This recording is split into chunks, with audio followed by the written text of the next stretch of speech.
Thanks to our sponsors Renault. The Renault Capture, the versatile compact family SUV. Hey, mama, the TV wrong. Come and love you, daddy, all night long. And you? What do you do? It's a bit complicated to explain. Hey, hey. You know, I still didn't get exactly what your job is. That is what I do. New Renault Arcana E-Tech Hybrid from €299 per month on the road. Winner, Irish Medium Crossover SUV in the 2022 Car of the Year Awards. A grain of rice. A grain of rice is going to tip the scale. Just remember that, lad. There's a small bit of a needle there. Come on, Mayo, you've got to get Andy Moran into the game. Listen back to Eden, and now they're really roaring. And I can tell you, there won't be a cow milk from County Clare for at least a week.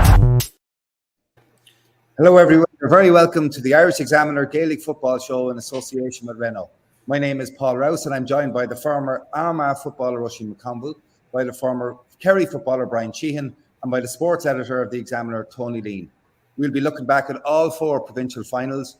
In particular, we will be asking, is the Munster Football Championship finished as a serious competition? We will ask the same about the Leinster Championship and we will ask if Galway are now serious contenders to win the All-Ireland. We will also be looking at the Tailteann Cup matches and we will be previewing the four qualifiers coming up next weekend, as well as the next round of Tailteann Cup matches. But the only place to start is Clonus yesterday. Oisín, you were there to see Derry win a first provincial championship in more than 2 decades, and it is an extraordinary achievement by that Derry team. It's an unbelievable achievement, Paul, when you consider where they came from to where they are now. I think people would have you guys in the deep south will have a feel for where Derry were at football-wise. But where Derry were at as a county, the apathy that was involved in them, and what it was going to take to turn them around. And if I'm completely honest, I could see that there was footballers there. They're very strong at club level, always have been. The club championship was one of the best in the country. But I wasn't sure if this could be turned around off the field. I thought there was that much, it just seemed to be that much bad blood. It seemed to be that off the pitch it would be very What do you mean by bad blood? Between clubs, I think in particular. And then I think there was a real void between the players and the players and management and county board level, and there didn't seem to be any joined up thinking. I think some of the appointments were just appointments of appointments that suited, that didn't really take much thought, and I think it took a couple of people to grab this thing by the scruff of the neck. And I played against Ciarán McKeever when he played cornerback. He took me with the scruff of the neck a couple of times, but he also had take this Derry setup, and him and a number of others. I was at a Club Derry event 4 or 5 years ago, and they took John Costello, and he went through, what Dublin had done, and there was real intent. There seemed to be real intent that night on what the way forward was. But I tell you what I really liked about them. They knew that this wasn't going to be turned around in a couple of months. They knew it wasn't going to be turned around in a number of years, and it's taken a little bit of time. And I think continuity has helped them. Not jumping from one manager to the other. And I think the big thing about taking Gallagher in is there was a commitment for Rory Gallagher to stick it out. He had a fair idea of what he was dealing with players-wise, but as I say, the player end of the thing was something I wasn't really worried about. Now, if I'm honest, I wasn't sure if there was even an Ulster Championship in them, but I knew that they'd get back to challenging, and I knew to put a bit of pride back in the jersey. But it's gone beyond that now. There's more to it than that, and I think there was an incredible crowd. They had incredible support yesterday. Unbelievable support. And I remember even when Gallagher took over, a couple of years ago, 2 years ago. Armagh beat them 17-15 in Celtic Park, and there was a very sparse crowd even at that. But momentum was built, and it's. I think they've seen something in this team. I think the vibes from the players is crucial, and the way that Christy McCaig talks about what's going on behind the scenes. And I just think there's a whole new wave of enthusiasm about Derry football, and I know that. You're thinking, well, it takes a bit more than enthusiasm, and it does. It takes a huge amount more, but they've got all those crucial aspects that you need for a team that's going forward. And there was no when Derry needed the supporters on the pitch yesterday. They got them. The supporters got behind them and pushed them on to the next level. And it's amazing what support can do for you. And I know the criticism that this game is getting, but yeah, what do you think of that? What do you think of that criticism? Well, I think there's two things. I think it's different when you're there. I think that's because you get caught up in a lot of it, and we were right beside the supporters, and the supporters were living every single play. I have garnered an acceptance of the way that some teams like to set up and some teams like to play, and I think it's not only is it different, and we should be fairly accepting of it now. We've seen this for quite some time, and I think we went back a couple of years yesterday in that it was very, very rugby league stroke basketball, like in that set defense 99 times out of 100, and I actually enjoyed it. I enjoyed it because it was down to the players. And did you really? You enjoyed the match? Yeah. Do you know what I was? Do you know what I think? I did my best. I did my best to start the match. Just looking through it again, I think there was only one turnover in the whole match outside an opposition 50. So that is, everyone was allowed to bring the ball up the field, pass repeatedly across, back, across, and one turnover, which means there was nearly no tackling until you brought the ball inside the opposition 50. Yeah, there was very little contest for the ball. Yeah, and I think Derry had were going to bring this, and I think it was up to Donegal to match it up. I mean, what were Donegal going to do? Like people are talking about how wrong Declan Bono got it, but what were Donegal going to do? Were they going to go, push? Like the only thing I would say that surprised me about the match was that Donegal weren't a lot more aggressive on the Derry kick out. Yeah, I suppose that's the one thing that I will walk away. But Marty Morrissey said in commentary that the match was brutal. Other commentators said it was boring, and that it was a snore fest, and all of these words, that it was just a really poor game of football. Do you don't agree with that? No, I enjoyed the game for what it was. I suppose there's two things. You have to, if you go expecting, if Marty and the boys were going and they were expecting this to be Kerry versus Limerick or Dublin versus Kildare, that was never going to happen. Absolutely 100% was never going to happen. So what you've done is you better get to Bryan Sheehan quickly because he looks very agitated. But I'll leave it on this, okay? I much rather watch what I watched in Ulster yesterday than what I watched down the country. Brian, I'm going to ask you: did you enjoy the match? Absolutely not. It was hard to watch. It was absolutely. I thought of. To be honest, there were stages where I kind of left the game because I was getting so frustrated with it. I said to myself, we talk about, and we'll tip on it later on, paying to go watch a game of football, and you go to watch two teams sit back, hand pass the ball over and back. And I just stood to myself, I know I'm probably talking a bit like Pat Spillane with his comments a couple of years ago, but this did nothing for football. I can understand Rory Gallagher. You're coming into a team with Derry, taking over Derry, where they've come from, and he has got to do what he's got to do to win an Ulster title. And fair play to him, he's done it. He's gone the hard route. He knocked out the big teams to go on route. and he probably had to go down that line of football. But I'm surprised at Donegal, and I agree with you to a certain degree, Oisín. If you're coming up against likes of Derry, who you know are going to be defensive, you can't just turn around and say, right, we're going to full court press, because you know that they're going to catch you on the counter attack. You know that you're going to be open at the back end, and that's what they want to do. But at the same time, I just think Donegal, for all the footballers they have on paper, they look so good. They've always been knocking around as we're kind of saying, our Ireland contenders, but they never seem to produce on the big day when they have to. And again, I just think it came down to it.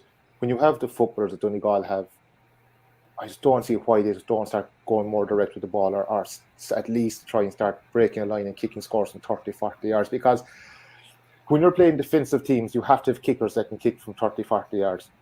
And I think Donegal have those players.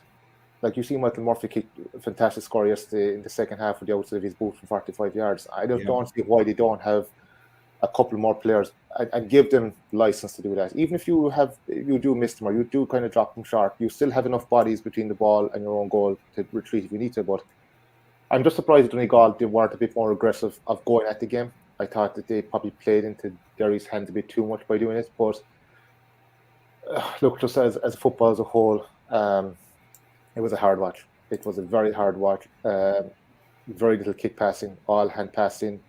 Tempo of the game was slow, but I can see where Derry were coming from, and I can see why Rory had to do it. But again, I'm looking here now. I'd say both teams heading to an All-Ireland series. Is that football going to seriously win an All-Ireland for any of those teams? Not a hope, not a prayer. But they weren't trying to win an All-Ireland yesterday. That's the only thing. And, I can understand that from Derry. And I would say that Derry have played a little bit more open than they did yesterday. I mean, yesterday was, extremely defensive. I agree with that. Donegal, put one ball into, if you remember in the first half, put one ball into Keelan McGonigal, who was in the edge of the square in a complete mismatch with Benny Hearn. And he should have caught the ball. He had timed the turn stick in the net, and he chose to flick it. And they're the sort of little small bits that keep a defence honest. And you're right, 100% right. Donegal didn't do that as much. If we're gonna analyse the game, if you want to analyse the game, Paul, as opposed to just dismissing it because it was a bit defensive and you didn't really like what you were watching, tough. You know what I mean? Like many other sporting events, right at the edge, disappoint you a little bit. That's okay if it disappointed you a little bit, but you still have to look into it and you still have to analyze it. And I agree with that. Do you see the promo for this podcast? When Paddy says it's a grain of rice is going to tip the scales, that's the way it felt yesterday, and that's how on the edge it was, and that's how every time somebody give a ball away or kick the wide or drop the ball short, it was like the end of the world, and players are under such a microscope whenever they're doing that, and I just thought for those reasons, I just thought it was enthralling. Do you know what, Oisín, you're a marketing genius if you describe that match yesterday as a bit defensive. That's a fair statement of going. And I do take the point that if it's totally different experience if you're there and it's enthralling. There was commentary on the telly, and I listened to it on the radio as well, about how quiet it was around the ground. Is that because there was a grip of tension in it, or because there was actually nothing to cheer about? Well, the difficulty with these games, there's a couple of difficulties with these games, but the major difficulty is that supporters find it very difficult to get involved. Very difficult to get involved because it's not end to end, and there's big breaks. Like teams were keeping possession for roughly, probably on average, about 2.5 minutes. Yeah, 2 to 2.5 minutes per possession. Yeah, in order to get a shot off. So there's that, but it was tension because there were so. I think Derry supporters who seemed to outnumber Donegal probably about 2-1, 3-1 maybe. I don't know. Seemed to be really on edge, and as I say, just every little mistake seemed to be just completely magnified in the cauldron that was Clonus. Can I ask you a question about that? And if we talk about the game tactically, then, and if we talk about how Donegal might have gone about this differently, should Donegal have left 3 forwards up? Just said, right, Derry, you want to bring the ball up, you want to soak it. Why don't we leave 3 forwards up? They could have done. I just think that leaves them that leaves a lot more space in your defence. And I think I said this yesterday. I don't think Donegal's set defence is as good as Derry's. I don't think it has been for some time. I think since they got away from playing ultra defensive football and tried to express themselves a little bit more, there was a cost, a price to pay for that, and the price to pay was that the defence is not as good as it has been, and that's why they coughed up the crucial goal in the first half. So I think there's a couple of ways they could have gone about it differently, I think. And the one for me which stood out for me was more aggressive on the Derry kick out, and there was no honesty in the Derry defence because they didn't have to be. One high ball into the full forward line, and that was it. And I'm not advocating you hoofing the ball in on top of somebody, but sometimes it takes something like that in order for, like, if you look at the Armagh game, like, they kick the ball a hell of a lot more, but they're just so afraid of giving up the ball, so afraid of coughing up the ball because they felt Derry were very good on the counter attack, or if they created a turnover in certain areas of the field, like, you know, they were hard scared that they were going to concede another goal. Brian, when you played against Donegal, when Kerry set up for Donegal in the 2014 All-Ireland final, Kerry were very defensive that day. We weren't, Paul. This is a couple of things that people have said, comments after that game. Our tactics that day were not defensive. But what we did do was we held our 2 half-backs and said, you're not to go up the field. Because we knew what Donegal wanted. Donegal wanted to draw us on them, turn it over, and they'd break into space. And with the forwards they had, with like McFadden and when McMurtry only came on that day, but we knew that this is what they wanted. But we didn't go defensive. What our game plan that time was that we held Peter Crowley and Killian Young on the half-back line and said, lads, you're not to go outside the 65-yard line. And when the ball was turned over, you're to retreat to the 45, tuck in nice and tight. And we knew that there was runners coming. And they were to pick up runners that broke out. We put Paul Murphy after Ryan McHugh, and that was his job for the day. Because we knew how dangerous he was getting on ball and breaking. And we gave license to the top 6 forwards and the 2 midfielders to tackle like hell. And that was it. And you find when you're tackling and you have runners, you just track your runners. You have to track them. You can't just afford to let them off. And that was the only way defensive we did. And we didn't turn around and head for home and say, Donegal, right, come and let's see where you are.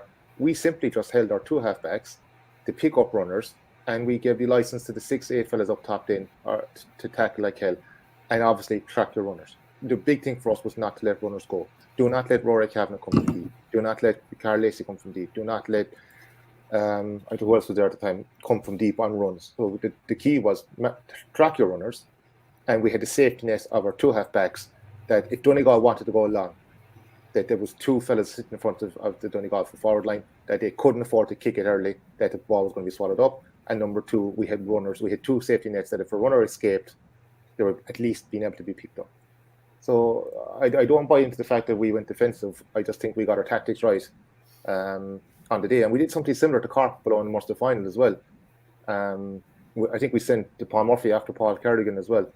That day below in Parky Queeve, and we held Killian Young and Peter Murphy or Peter Crowley in the half-back line, and it's kind of worked out. Declan Sullivan spent most of his day back there for some reason, had a fantastic day, and that wasn't the plan, but he kind of went back there as another sweeper. But we just held him, and we just stopped him pushing up the field and leaving 40 yards of space in front of the back line. It just meant that if a team broke and turned over the ball, there was no kick pass to catch you on the counter attack.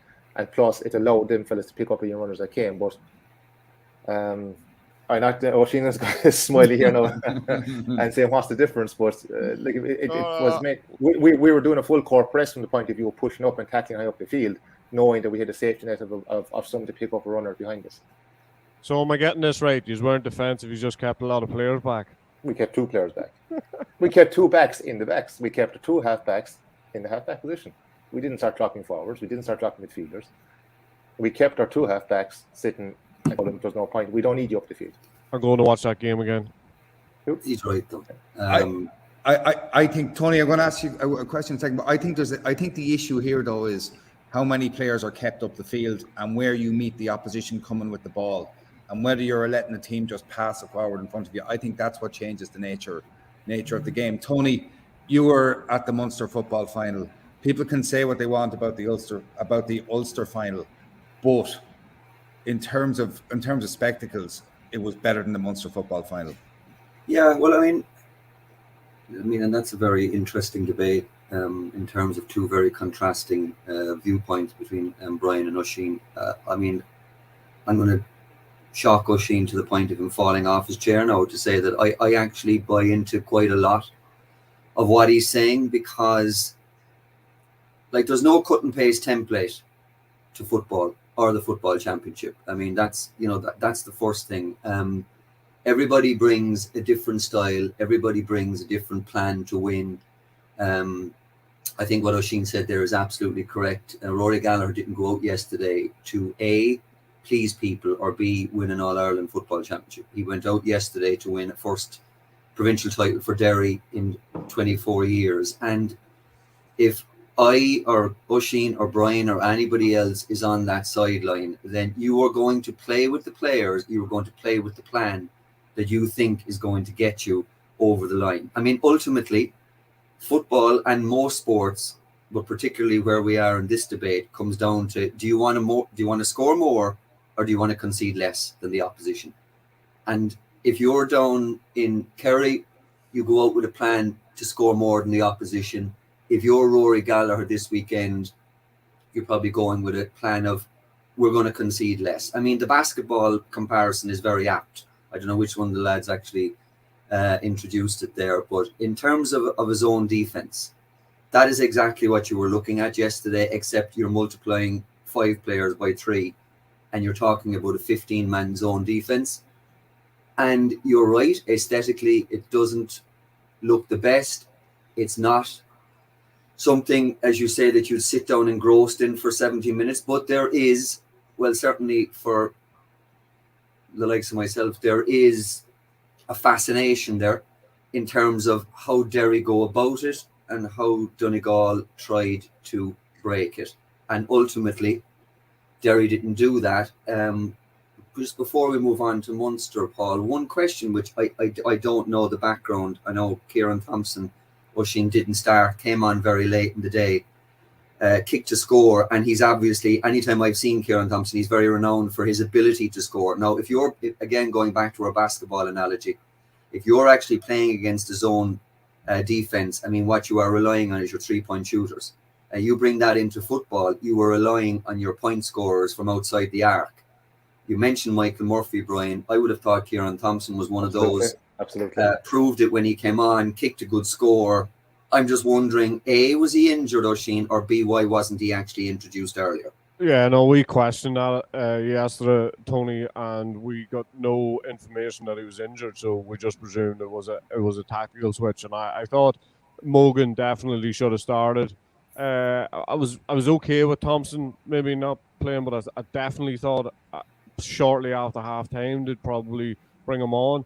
And the way the game was developing, I thought definitely he'd see a lot more game time than he did. I don't think he came on to the 81st minute, was it? Or 80th minute he came on. Yeah, 80th minute. So, he definitely, as I say, we weren't told he was injured, but like there has to be something in it, because his form was actually quite good through the early rounds as well. So, and he played a good bit of league football.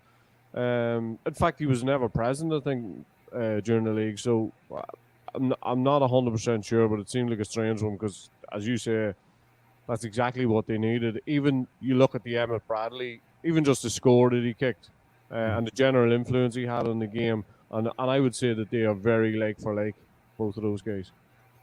Yeah, so, Paul, if you're asking me, did I enjoy the Kerry Limerick game or the Derry Donegal game more? I mean, this is the bit where Oisín falls off the seat. I wouldn't say I enjoyed. I was more intrigued. I was more engaged by the Ulster final. Because the Munster final, unfortunately, was, well, it panned out exactly as we feared it would pan out. Kerry have beaten Cork and Limerick by a combined total of 34 points in the Munster Championship. And when I use the word championship there, I even almost hesitate and lower my voice because, you know, that's not championship. I mean, that's McGrath Cup. Unfortunately, and this is the irony, and this is why I'm with the Oisín to some degree. I'm not really certain that myself or Bryan, where we're located, can actually really be throwing darts at anything that's happening in Ulster when we are involved in basically a joke shop of a championship in Munster.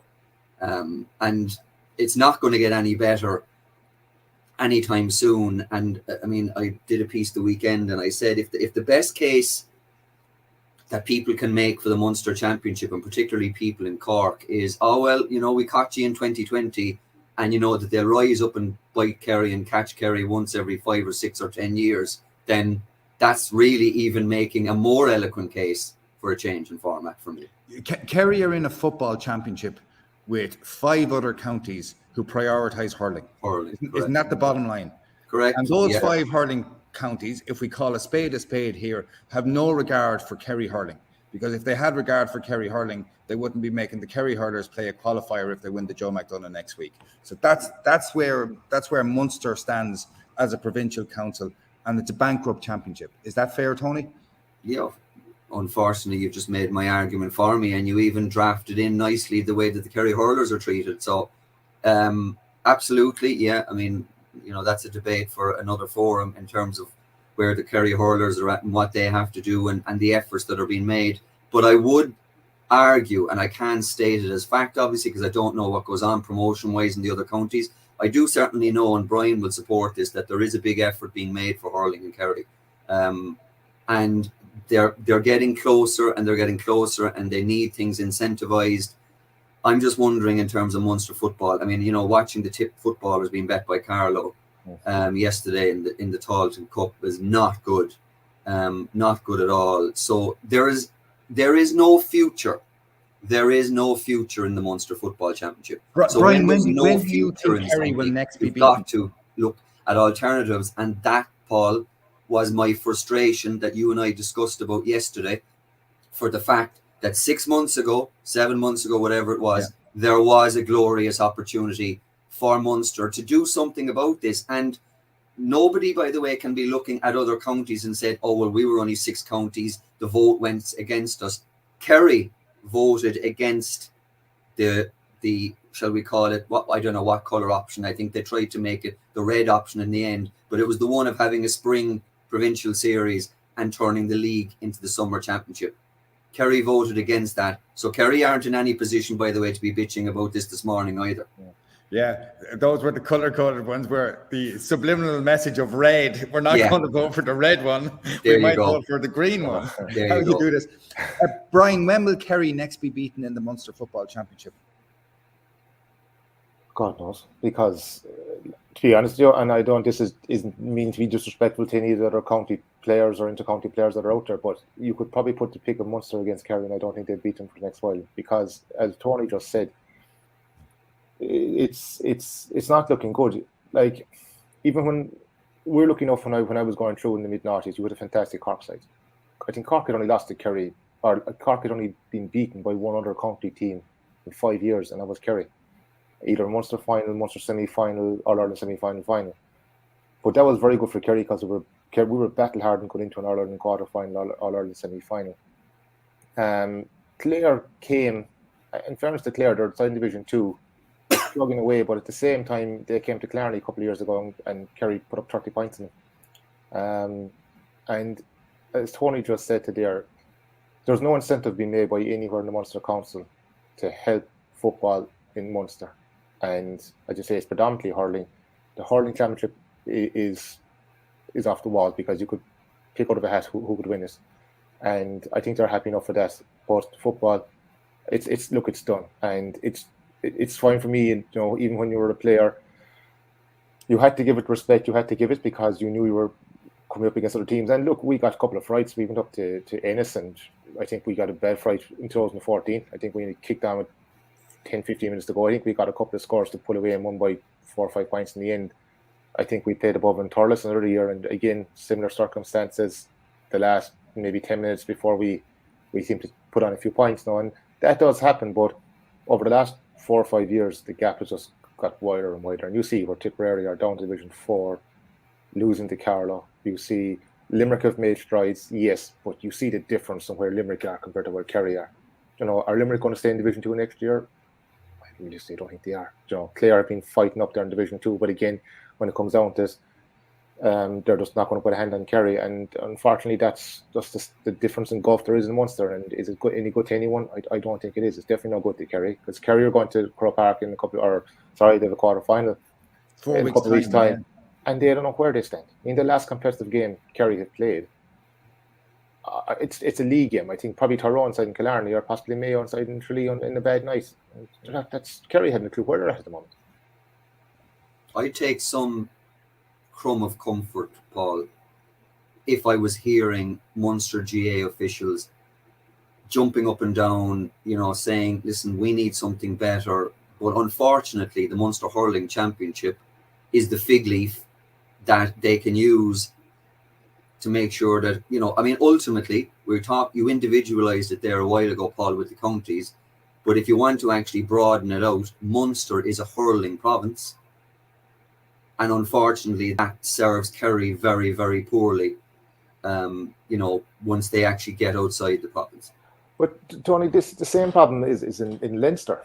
I mean, it is, but not quite to the same degree, Brian. Not quite. I mean, there is, you know, there's Kildare, there's Meath, there is something there. But maybe it's just the fact that there's more counties there, but they're all at the same level. They're all playing at the same level compared to where Dublin and Kerry are at. Like, if you're being realistic about it, and then let's call a spade a spade.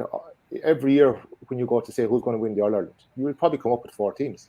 You've got Kerry, Dublin, Tyrone, and possibly Mayo, Galway now at the moment. See where you're at. Yeah. And that's where football is at the moment. If you go back over the last number of years, who has won the All-Ireland? Go back the last couple of years. You've had Kerry, Dublin winning most of them, and you've had Tyrone, Cork win one in 2010 and Donegal in 2012. Yeah, I think that's a different conversation, though, Brian. I mean, you know, that's like saying, you know, Liverpool and Real Madrid, you know, win most of the Champions League. It's part of the same conversation, though, Tony. Because it is. But I'm just saying, it's tough to say that if you're listening to that above an Ulster, Paul, where again, no more than the Munster hurling championship, you could pick a name out of a hat every year. It's Derry this year, Donegal, it's Tyrone, it's Armagh on the rise.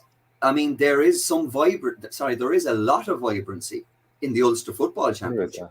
So, you know, I'm just saying, we all agree that there is a big issue and a big problem with the Football Championship, but it's not like that the problem is the same across the provinces. Ulster and Connacht have vibrant enough championships. Leinster is next, but Munster is just at a pathetic stage. And I actually feel not uncomfortable. I was writing this piece yesterday morning and I thought to myself, I don't want people to think this is jumping on a bandwagon, because this is something, and again, Brian knows this is something that's irritated people down this part for a long, long time. And it's only when Cork actually come with something for a sustained period that the argument actually settles down again.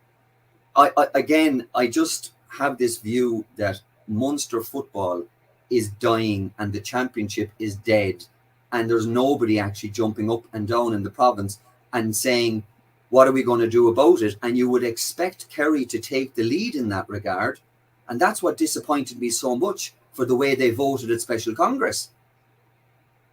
Oisín. I think we are a huge problem. Ulster is a huge problem in that we have a vibrant championship. Tony's 100% right with that. I really enjoyed the Ulster Championship this year, and to be honest, there was a lot of games that, you know, probably didn't live up to expectation, but there was still something about it, and there's still something about being there. And as I say, that probably makes things slightly different. But if you want to become a pariah in your own province, then do what I did, and just say like the Ulster Championship. Just because the Ulster Championship is thriving, I mean, does that mean that everybody else in the country has to suffer as a result of it? I mean, there's going to have to be a sacrificial lamb somewhere along the line, and the Ulster Championship is exactly that.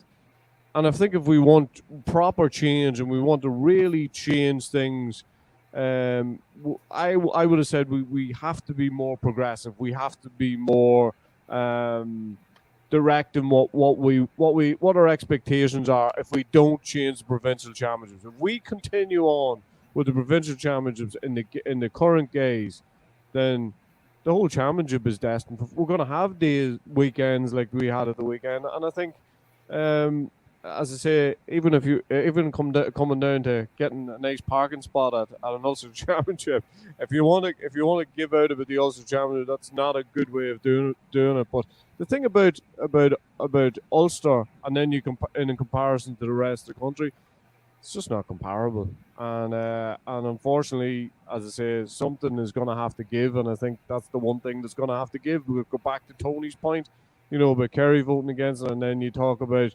how vociferous Ulster were about the fact that they didn't want change, and the fact that they wanted to hold on to what they had. And I think some of that, at the end of the day, we can say what we like. A lot of that comes down to finances. Ulster are 29,500 people, and that's helping run, coaching and games and all those things. And I think unless that is addressed and redressed before we go into something a bit more radical, put it like that, it'll have to be seriously radical in order to change this.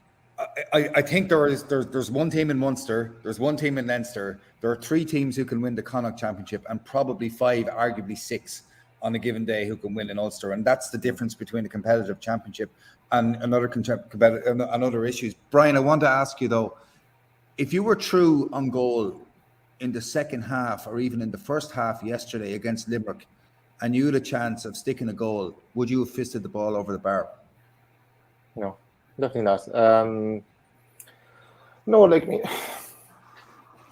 I don't buy into this. Like, I mean, the game was over. Like the first half yesterday, the game wasn't over for Kerry. I mean, especially early on, they had goal chances and they didn't take them. Paul Gainey had a chance in the second half, went through 1-1, missed it. I'm not buying into. Look at Dublin. Dublin racked up 5 goals against Kildare just like that. And yes, the game was over, but they had that cutting edge about them to do it. And I suppose I'm coming from the line of score your 4 or 5 goals, and then if you want to start putting the ball over the bar, put the ball over the bar. But especially for Kerry at the moment, they're kind of struggling for goals, a small bit, and then you had opportunities there. For some reason, they never kind of cropped up against Cork. But yesterday, they had a lot of opportunities for Kerry. Kerry should have had probably 5 goals yesterday, and they didn't. And my fear is that when they come into an All-Ireland quarter-final, if they get one of the big teams, or they go to Croke Park, and all of a sudden they haven't been banging the back of the net, and all of a sudden, that bit of a killer instinct, that stuff that automatically just happens when you're rolling in goals. Fellas start to force it, fellas start questioning themselves. That killer instinct is not there, and that's the one fear I have with Kerry. I would like to have seen Kerry put in 2 or 3, maybe 2 or 3 more goals yesterday, and then if they want to throw the ball over the bar, put the ball over the bar. But that killer instinct, that doesn't flick a switch and come to an All-Ireland semi-final, All-Ireland final. And I think if you look at Kerry, even the last 2 championships that they've lost to Tyrone, they've conceded goals and they haven't scored on the other end. Now, I know Kerry at the moment have stopped conceding goals, but I still think you need to score 1 or 2 goals about on the other side. I think if Kerry can find that, they'll be hard to beat. So I think at the moment. But no, look, Paul, if I'm Can I read you what Billy Lee said after the game, the Limerick manager? He said, "What I would say about Kerry, they're always respectful of the opposition. They could have kicked another couple of goals today and they took points. I've always known that about Kerry. They don't tattoo a team when they have them beat. They're respectful, and that's not unnoticed." Look, I don't know. It's never been said to me inside the dressing room, throw the ball over the bar. I think the players take that upon themselves at a stage in the game where the game is over. But would you have had the tattoo and ink out, Oisín? You got to think about your stats, Paul. No, I think it's actually more respectful. It's more respectful if you have a team on the end of the lane and you finish them off. I think that's more respectful than tipping the ball over the bar. I think that's more patronising, to be honest. Brian, you have it, lads. They didn't stop now because they didn't need goals. to actually put the game to bed. I mean, you know, their points tally was in the mid-20s. I think Brian is correct in one thing. I don't think Jack O'Connor said to the boys, "Stop, don't go for any goals," lads, because they still created plenty of goal situations. Like Sean O'Shea had a couple of situations. Paul Gainey, Paul Gainey actually like missed a chance for a goal. It isn't that he didn't take the chance for the goal. I mean, he actually hit it straight at the keeper. I don't think that was an issue on Saturday, but I do think, and you know this, Brian, I do think goal scoring has been a bit of a problem in the last couple of years for this Kerry team. And you're right. I don't know which one of you mentioned it earlier, like the Tyrone semi-final last year. You know, even the score, I'm remembering the score off my head now. Was it 3-14 to 23 or 2 points? It was a classic. Kerry were the better side, scored 23 times, but ultimately ended up losing the game. And you both all remember it's because they were in goal-scoring situations. They botched the miss of the century between Stephen O'Brien and Paul Gainey. In the second half, Sean O'Shea and David Clifford, well, Shawnee actually passed the ball too quickly for Clifford when he should have batted it into the net. So there is an issue there. It's not like that there isn't an issue there. But and that's what I was saying, Tony, yes, there was examples where they could have done that, where they could have started putting the finishing touches to those moves. And if we're not doing it, it's the same thing in training. If you're not inside in training and doing what you need to do in training, you're not going to go out in the field in the day of the game and produce the goods. You can't just flick a switch and say, right, we're going to go for goals today and we're going to start sticking them. That bit of know-how, that killer instinct doesn't come. You have to be doing that inside in training. They were playing the last day where they should have been able to finish off those moves. You go to Crow Park then, and that just happens. It just instinctively happens. You know where a fella is. You know when to give the ball. It happens. But if you're not doing it, it's very hard to flick a switch in an All-Ireland semi-final. Yeah, that's where I'm coming from, just from that side. Look, respectful of the score of Limerick or whatever it was. I mean, I see Dublin had 5 goals in the first half the last day. I can understand in the second half, lads, there's no point going for goals here. The game is over. Let's just see it out. But I just think where Kerry are coming from at the moment with the difficulty they're having. I wouldn't say difficulty, but they're just not putting away goals. I think when the opportunity arises, you start doing it, and hopefully then that'll take you take that with you going into Croke Park. Did Dublin make you nervous on Saturday, Brian? Absolutely. You know, they're the Dublin of old. Like, and I seriously go back to that. I think this was one of the best footballers in the country, Conor Callan.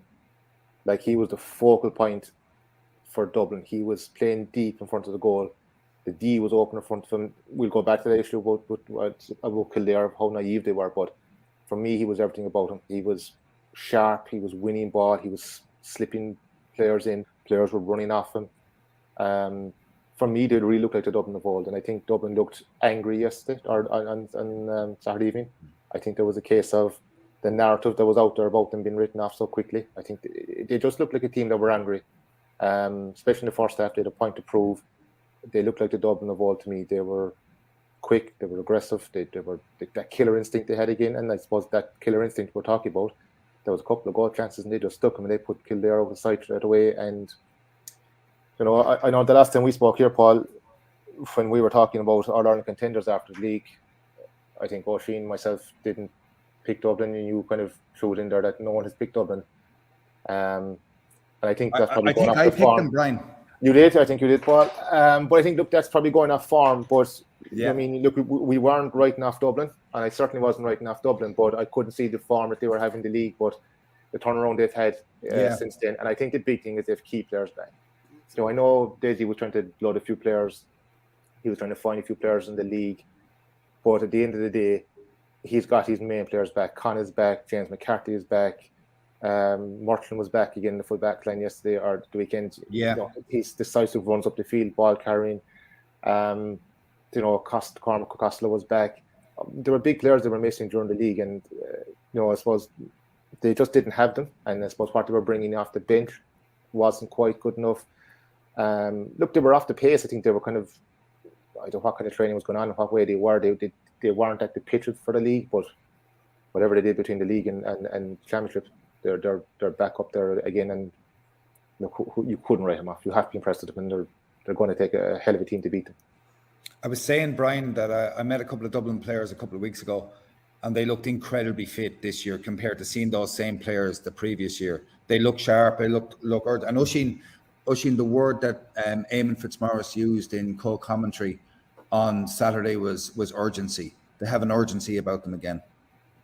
Yeah, they looked as if they have a, I said I seen it. I think we started to see it around maybe the Kildare League game. Yeah. They started to think a little bit more about it as far as what where they were defensively. A little bit more protection for our defence. And yet I still watched the game and I was very impressed with them. And yes, they're back to where they were and they're ruthless. And I still walked away thinking a better forward line would do an awful lot of damage to that Dublin defence the way they are right now. So still a huge amount of gaps and spaces. But look at if this is a step-by-step thing with Dublin and they're just going to keep improving, then yeah, them and Kerry's going to be some game if that's inevitably what happens down the lane. But I think if I was thinking of you know me, I'm not completely gone on Kerry either, but I think if Kerry and Dublin play tomorrow, I'd fancy Kerry to give them an awful lot of trouble up front. Would you fancy Kerry to beat them? Yeah. You think Kerry will beat Dublin? Yeah. Yeah. Brian? Sorry, Paul. Talking about shape, we may not get to that game. Kerry's most dangerous game this season is their next one. No, I mean, you can shake your head all you want, Paul. You've just spent 15 minutes talking about how rubbish the Munster Championship is and the fact that Kerry haven't had a competitive game in 4 months. And they are going to walk into a combine harvester of a quarter-final because with the number of quality sides that are gone the qualifier route, whatever way the draw pans out, the cream is going to come. So you are going to have a Donegal, a Tyrone, an Armagh, a Mayo, whoever, lining up against Kerry, who have had no proper game. And Brian said something earlier, which I mentioned myself in passing in the paper. And I think it's more significant, a lot more significant than people are giving any credence to. Kerry, when it comes to championship time, never play challenge games. Never. I don't know, Brian, you go back with how many managers. I don't know the last manager who actually took challenge games at the business end, or certainly in terms of the Munster Championship, because the view always was, arrogant or not, the view always was that Kerry would get better games in AVB behind closed doors. And every time, the week, Brian will attest to this, the week before a provincial final, the Saturday before, every time, whether it was in Fota or Killarney or wherever, Kerry played a no-holds-barred AVB game. At this time, Jack has decided to go to play Roscommon. He told us he's probably going to go for another challenge game. That underlines how scared Kerry are of what's coming down the track. Not the opposition, but in the fear of them being undercooked. So in terms of a Kerry-Dublin semi-final, it isn't being the era cuteness to say Kerry can't look beyond the quarter-final first, because they really can't. Tony, is it a bigger problem if they get a soft quarterfinal? Yeah, absolutely. Yes, it is. Okay. Yes, it is. Absolutely. Like, who did I hear saying it? Was it Colin Cooper on TV last night? I saw some Kerry person say it in the last 24 hours that they're actually hoping for a tough draw, and they need to roll the dice. Kerry need a Tyrone, an Armagh, a Donegal, a Mayo in the All-Ireland quarter-final now. Absolutely. That is the only preparation that will suffice for them to play a Dublin in the All-Ireland. But presumably the same logic applies to Dublin, who haven't had a meaningful game since the league either. It does. And I bet you if Desi Farrell was sitting here on the podcast this morning, he'd agree, Paul, 100% with you. Dublin played Armagh, Oisín, is that right? Dublin played Armagh in a challenge game. I don't know how many. I think that was very soon after Armagh were beaten. So I'm not sure how many Armagh first team players. It might have been more fringe players from both Dublin and Armagh to give them some sort of game. But I think it was feisty. is the draw, Paul, I think, for the qualifiers is next Monday morning. Yeah, after the round next week, we'll be talking about the round because next week. If I was Jack O'Connor and Kerry avoided Donegal in the quarter-final draw, I would be picking up the phone straight away to Declan Bonner and saying, let's get down to Tullamore and Mullingar, let's play a game. Because at this stage, you know, the type of opposition you can play obviously is trickier and depends on the draw.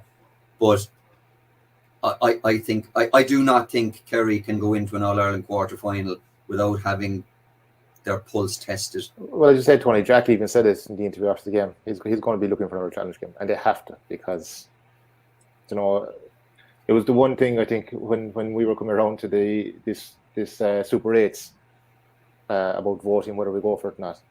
Straight away, Kerry said, "Yeah, we need it. We have to. We need games," because it's just you're going into an All-Ireland semi-final, and you haven't a clue where you're at, because you just haven't had a competitive game, as you said, coming through. And like that, I think Kerry need, as you said, you're dead right. Look, they need one of the best teams. They need one of the strongest teams coming off the back of a good campaign of the qualifiers down inside in Killarney. Lucky enough now to Kerry inside in Killarney. If you were going away to an opposition's ground or neutral venue, different story. But you're coming to your hometown. It's opportunity for Kerry that they need, and I hope that they do get, as you say, one of those big teams, because it's the only way that you're going to find. And if they get beaten, you say, well, there you go. There's the problem. There you go. You're not good enough to win the All-Ireland, because there you are. But I still think they need one of those games before they go into an All-Ireland semi-final. There's a fairly sardonic comment here being made by Larry Ryan, the producer of this podcast, who said, yeah, it'd be a disaster altogether if Kerry got a soft semi-final and final as well as a quarter-final. Which is, there's a little bit of bitterness after the weekend in that comment, I think. Yeah, I mean, look, like geographically and politically, the Munster Championship has cut Kerry adrift from the rest of the country. And I like, the sooner we can get to 2023, it's not the format that I would have chosen. It's the classic halfway house situation. Paul, you know that. Yeah. They could have gone the whole hog and gone with it. They didn't. But look, half a loaf is better than etc. etc. You know, at least Kerry and Jack will be guaranteed, presuming that they don't get caught in Munster, that they will be guaranteed 3-4 quality games in the All-Ireland phase next year. But you know, it's going on. There's been one All-Ireland won in Kerry in the last, what do you say, Brian? 12 years? 14, yeah. Yeah, 2014. When Kerry went 86 to 97, that was only 11 years, and that was described as the greatest famine in their history. And I know that gets up the nose of the likes of Oisín and people, you know, who are saying, like, you know, pity about you. But the bottom line is, Kerry should only be interested in what's best for Kerry football, and they should be voting for what's best for Kerry football. And 83 Munster titles. Kerry won their 83rd Munster title. Limerick haven't won a Munster final since 1896. The rest of the counties have less than 2/3 of Kerry's titles between them. It's a shambles. Like, it just does not work, and it cannot work. And but we're going to have a training module. We're going to take a week, and we're going to explain the plan for next year's championship at some time in the autumn. Yeah, and one other kicker just from the weekend, and I know because I did it for my two daughters. I'm open to correction on this, but I actually think the price of a stand ticket for the Munster final on Saturday was actually the most expensive provincial final ticket in the country. There were €40 for the covered stand on Saturday. Now, I've checked in Ulster, 35, checked in Connacht, 35, and Paul, you said that Leinster was 35. Was 35. How are we justifying €40 for a Munster final? I know I'm not even going to say a Munster final involving Kerry and Limerick, because you can't, you know, well, maybe you should, but you know, they don't actually do their pricing on the basis of who's going to be in the final, you know. But at the same time, €40. Well, small crowd, wasn't there? 14,000. We have to talk about Galway before we move on to next weekend, and we have to talk about the fact that Galway there's a serious team developing there. Oisín, can they win the All-Ireland? Well, Paul, the only reason why you would even consider them is because of, I think there's so many question marks about everybody else, all of the other teams. So, yeah, I think they have a realistic chance of certainly competing at that level. I don't think they're a million mile away, but probably will they win an All Ireland? Probably not. I don't think so. But I do think that 219, if they continue in that vein, they're going to be difficult to beat. But it's the opposite end. It's just a recurrent theme. Just 216. The league. You look at the league final.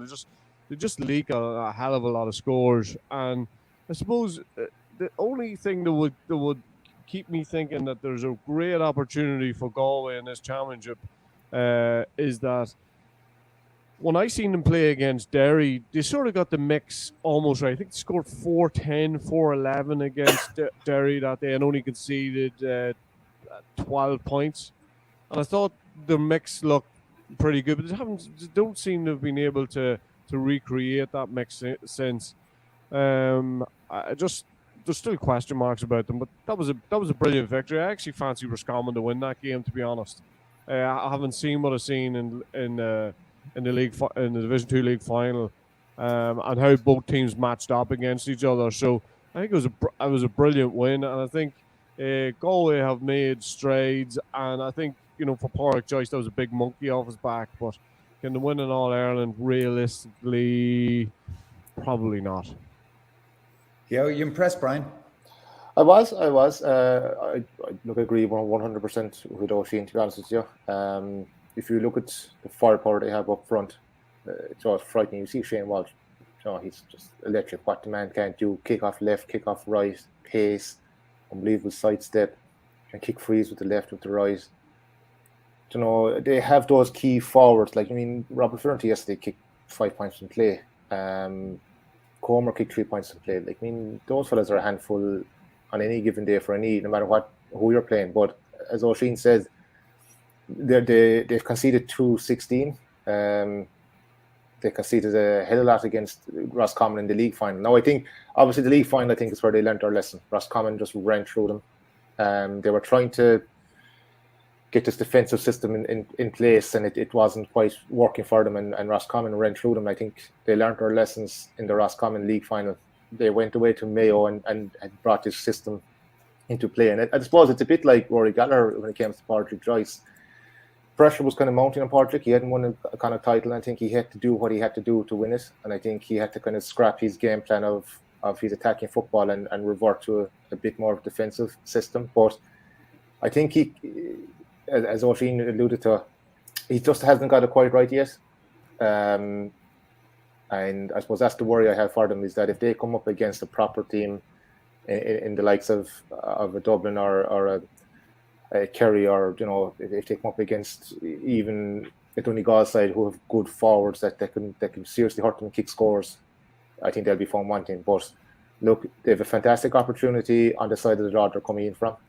And you know what, they could very easily find themselves inside an All Ireland final. And look, who knows? Inside an All Ireland final, I think everything goes out the window. So you would have to say that they are contenders. I mean, again, look, they're going to avoid Kerry and Dublin if in the semi-final route. They'll keep improving.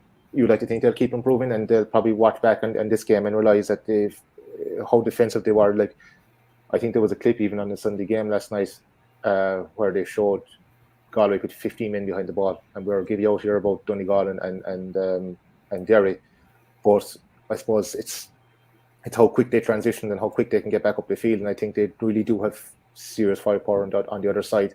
I think that's the difference. If you're going to win in All Ireland, I think you need to have good forwards, because at the end of the day, forwards win you games. And if you look at Dublin, like they have Conan and Costello and Kieran Kilkenny and these fellas, Kerry, David Clifford, Paul Gainey, Paddy Clifford, Sean O'Shea, and Galway have those forwards. And I just think that if they can get it right with the forwards they have, they'll give any backs a handful. But I just think they just need to get that blend right. And I think if they get a few more games under the belt, they could find themselves in an All Ireland final, and anything can happen. It depends largely, Paul, I think, on the mindset from here.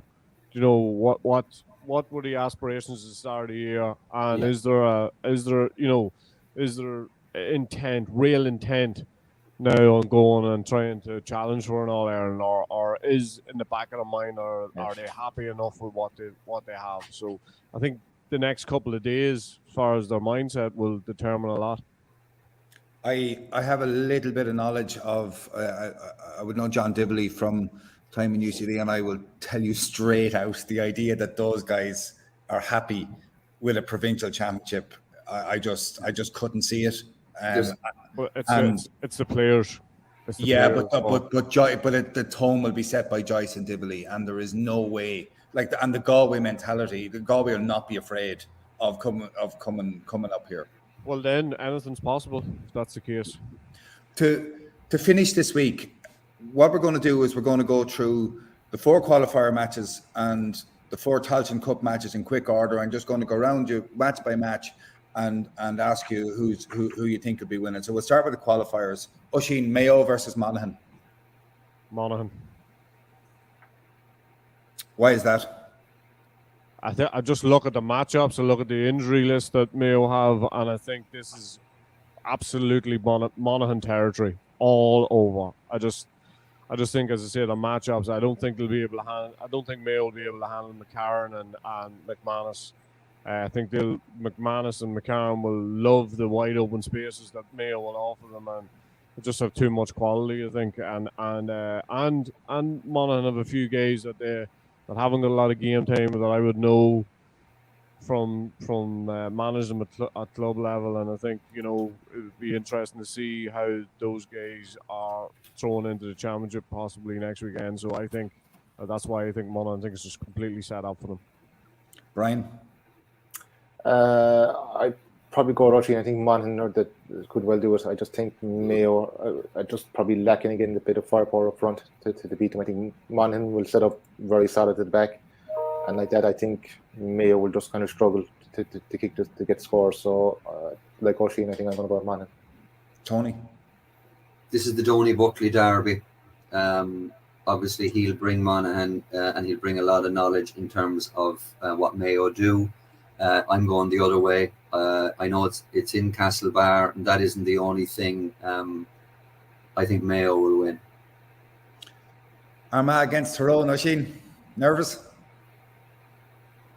I suppose it was the one draw that I didn't want, because I said that Tyrone could come through the back door and still win an All Ireland. So now I'm stuck completely. But yeah, look, I think I'd say it'll be an unbelievable occasion. I think it's sold out already. I think Armagh are going to find it very difficult. Armagh have a few nasty injuries that they've picked up over the last couple of months. One again, even on Friday night, Niall Grimley looks as if he's gone as well with a pretty serious injury, and hopefully he's doing okay. But I think Tyrone. Who did you say is gone, Oisín?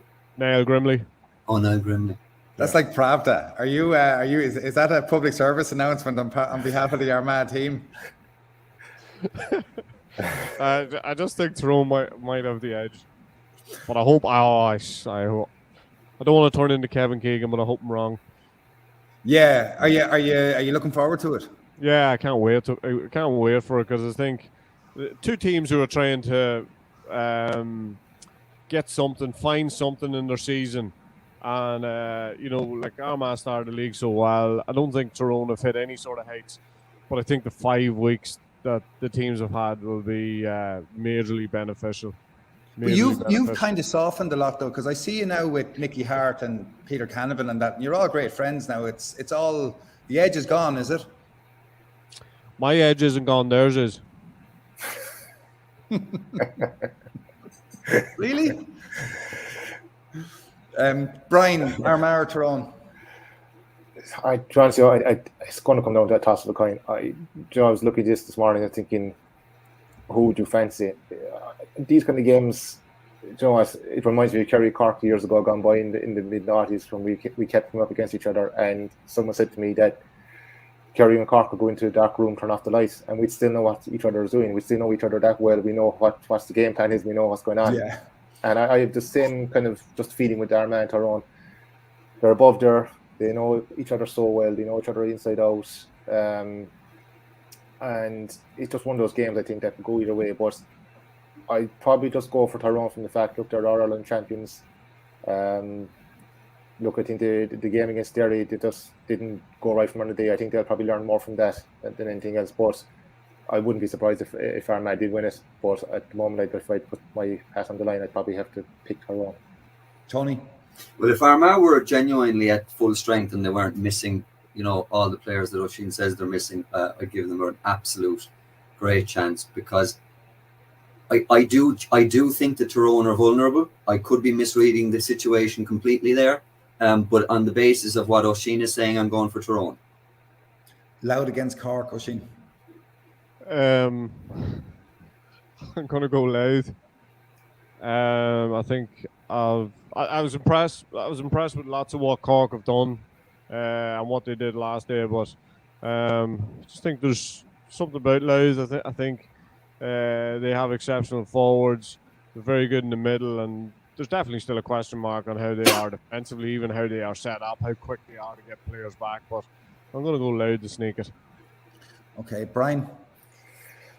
Yeah, look, I'm kind of a firm believer that in these kind of games, I think momentum is massive, and I think the momentum that Louth have had this year might just lead over the line.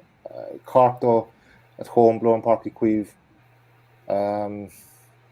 Look, you'd be thinking that Cork at home should be able to take care of Louth, but I just kind of, like Oisín, I just think momentum that Louth have had this year. Winning's a habit. I always say winning's a habit. The work that Mickey Hart has done inside there has been exceptionally good. They have a fantastic free taker as well, and I think they could come down to freeze in the end. So I think Louth might sneak this one. Tony? There'll be next to nobody at the game in Páirc Uí Chaoimh. Everybody in Cork is still all over the hurling.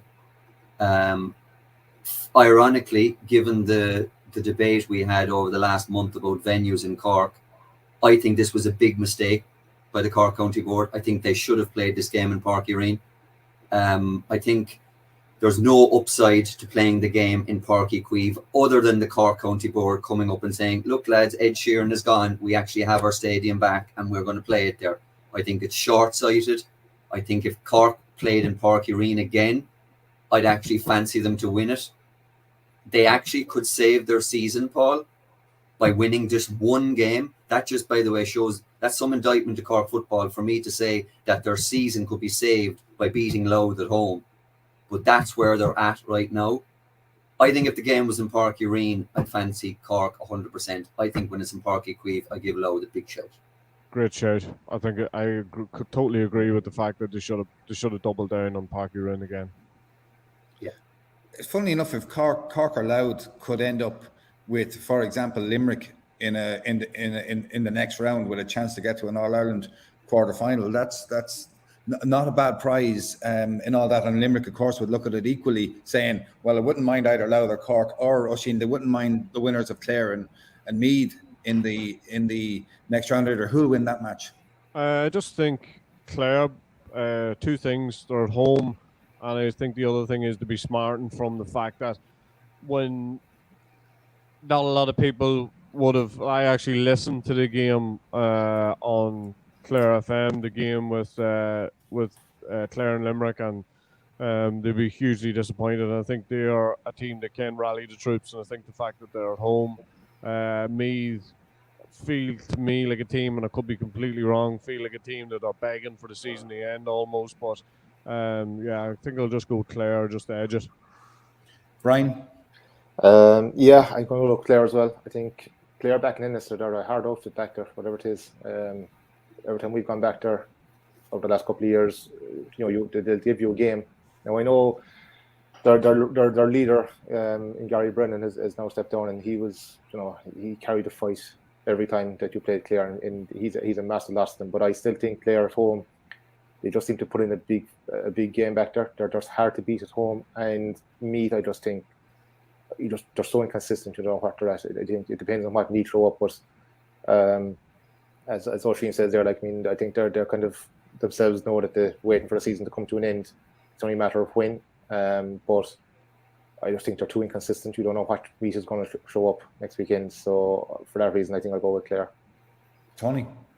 Funny enough, lads, I actually think this is the booby prize game. People are talking about Cork v Louth. I actually think anybody who's in the next phase would be looking for the winner of this game. I think Clare are running out of petrol at this stage. I think Colm Collins has done an unbelievable job over a long period of time, but I'm worried that Clare are beginning to look a little bit stale.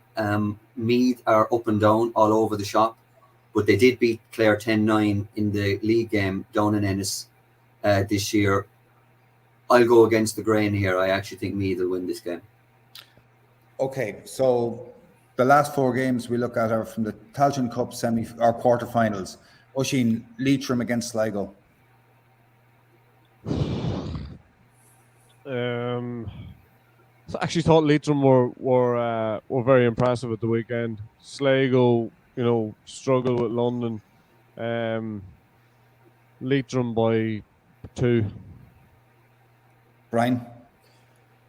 Yeah, I suppose. Look, when you see that's the difficulty Sligo had in beating London. The fact London missed the penalty as well, I think, in extra time that could have stopped that game as well. And again, I suppose you look back and we speak about the impact of a manager coming into a setup and adding a bit of professionalism to the whole thing, and how Mickey Hart did it with Louth, Rory Gallagher's done it with Derry, and I think the fact that the Leitrim have seemed to bought in with Andy Moore and come into them. I suppose beating Antrim as well at the weekend will only put another feather in their cap and put a pep in their step. So I think that Leitrim will win this one. There's a lovely little Andy Moore v Tony McEntee thing going on here. Funny enough, I think it was important psychologically that Sligo did get over London the weekend. I think they'll be the better for that. I think everybody's expecting Leitrim to bounce on again. I don't know the politics of Connacht, that side of Connacht football as well, but I don't think Sligo have any anxiety at all about facing Leitrim. I'm going Sligo. Yeah, Fermanagh against Cavan, Oisín. Cavan, they're the best team in this. They're the best structured, the best coached. They're the best players. I think they'll get it. They'll get it tight against Fermanagh for a while, but I just think that if Cavan really want to win this and they put their heads down, then they'll win it. So their reaction seems to have been great. Impressive at the weekend. Probably could have won that game a lot easier than they won it so easy, but they could have won it even easier. But Cavan to win that 4 or 5 points. Just repeat everything Oisín said. Yeah, Cavan. Everything he said. And that's a hat trick from me on Cavan. Fine. Carlow against Westmeath, Oisín. Westmeath, brilliant win for Carlow the weekend. Can't underestimate, guys. Carlow's win at the weekend.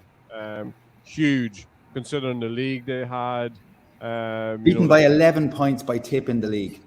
Beaten by 11 points, hammering the championship, and to fight back and come back and win that game is huge for them. So I mean, there'll be a bit of pep in their step, but I actually think Westmeath forward division is top notch. I know they have deficiencies. I do know that, but Westmeath to win comfortably. Bryan? Yeah, same as. I just think Westmeath have too much. Look, probably Carlow, you didn't expect them to beat Tipperary. I think that's more of an indictment of how bad Tip are. I heard a fella talking about Tipperary losing to Limerick in the Munster Championship, and he was saying that it was Tip's worst performance all year and that Tip should have beaten Limerick. But then I kind of turn around and see get beaten by Carlow, kind of puts into perspective where Tip probably are at the moment. But look, I think Westmeath are way too strong for them. And look, I think if the draw goes the way it goes, if you Westmeath Cavan, I think they could be fantastic find if they could get this. Yeah, we don't want that to happen, Bryan. Let's be clear about that. Tony? Yeah. I thought you'd add that little addendum right to the end of it. I think actually Westmeath did well to get out of Portlaoise. They lost a player early. Certainly in the first quarter. It was last throw of the dice for Billy Sheehan in Laois. I think Westmeath, Offaly and Cavan are the best 3 sides in this tournament. So you don't even have to come to me for the last one. I'm giving Offaly to beat New York. I think the final will be either Westmeath, Cavan or Offaly, two of those three teams in the final. Oisín, the two great civilizations of the world clash in this last game, Offaly against New York. You must be so divided on this game, considering how much time you spend professoring or whatever you do in New York. Offaly will win that game, and there's two things about this: is Offaly have bought into it, and it seemed to have bought into the Tailteann Cup in a big way, which is great. And I think New York, just by the lack of proper preparation, and matches and that's the thing that really comes back and bites them and hurts them, because I think they have some very, very good players, and I think we've even seen that against Sligo this year. But I think Offaly should win that comfortably. Brian? Yeah, similar. I think that, as Oisín said there, I think it's a big thing that Offaly have bought into this, and I think it's we even see. I think a lot of the players are blooding. Is the young fellas that have been successful at the Leinster in the Leinster under 20 championship and things like that. So they seem to be building, which is good. I think it's nice to see those fellas getting their opportunity now, and that's only going to do Offaly good. But look, I think Offaly is way too much for New York. I think New York are only fulfilling the fixture here. I agree with your point, by the way, that I do think Cavan and Westmeath look like the two strongest teams in that competition so far. So the draw, which will be made after next weekend, is really interesting. It's going to open a door to somebody. It's an open draw, the whole southern section, which should never have been the way it was. Never been set out like that. Yeah. But that is abandoned after the quarterfinal stage, and it's. I wouldn't discount genuinely, Paul. I don't know what you're doing, but I wouldn't discount Offaly at all. I wouldn't discount Offaly. I wouldn't either. I wouldn't either. I think I'd add Offaly into that equation as well. Cavan, Westmeath, Offaly. Big time. The McNamee's back 8 points yesterday, 8 of the 18 from the two lads. That was the big miss, Paul, and you well know it in the championship game against Wexford. I think it's a toss of a coin between those three sides to actually win this out.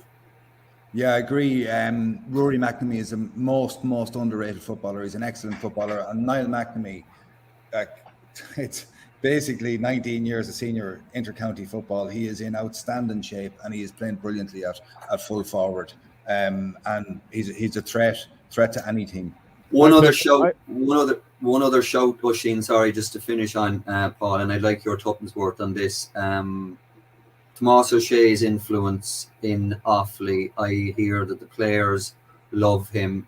I'm also hearing, and Brian will know this better than me, that Declan O'Sullivan won't continue as the Kerry under-20 manager next season. What a shout it would be for Kerry to go after Tomás for the under-20 job.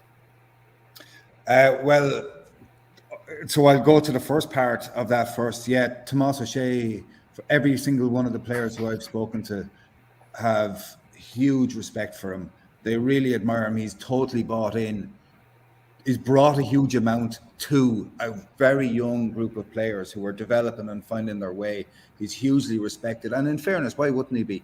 If you've achieved what he's achieved and you enter a room, and from everyone I've spoken to, talks about the absolute humility which he walks in with, how he has brought a lot to it, but has not tried, has got into the nitty gritty of stuff as well as everything else. As for Tomás O'Shea becoming the Kerry under-20 manager, I'm sure that's a hugely sought position, and that there are a lot of people in Kerry who will be angling for that job. And I think Tomás is probably very happy where he is at the moment, and I wouldn't say he'll be leaving Offaly for that job.